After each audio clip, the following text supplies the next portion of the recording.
Hello guys, welcome to this video. So in this video I'll show you a Laravel extension inside VS Code which will make your life very much easy if you want to navigate between different views inside your Laravel application. The extension name is Laravel Go To View. If you just go to extensions, just type here Laravel. This extension will come right here. It's used by almost 2.1 million developers of Laravel. Simply click the install button. Let me show you what this extension does. It will save you a lot of time. So if you have inside your routes file, if you have defined some views, so what this extension will do, it will actually underline all the views. So this is one view here. You just need to press the control key on the keyboard. So now it will turn to a hyperlink. So now you can directly click this to navigate to the actual view which is defined in the Laravel. So you no longer need to go to the views folder.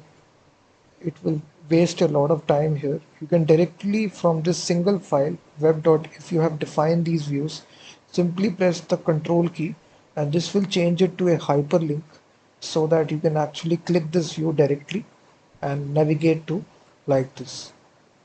Let's suppose I define another view.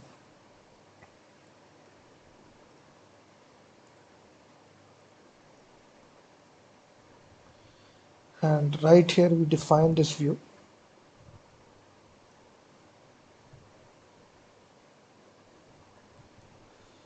So what this will do right here, if you see, now we have this sample view. It will navigate directly to this. You can close these files here. Once again, just press this. It will open automatically. So this will save you a lot of time if you are Laravel developer. I personally use this extension a lot because it directly opens your view file.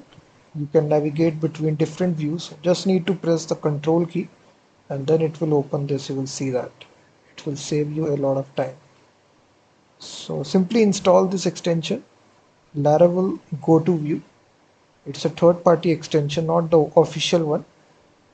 This is the title. It's used by almost 3 million developers. So thank you very much for watching this video, and also check out my website freemediatools.com, which contains thousands of tools.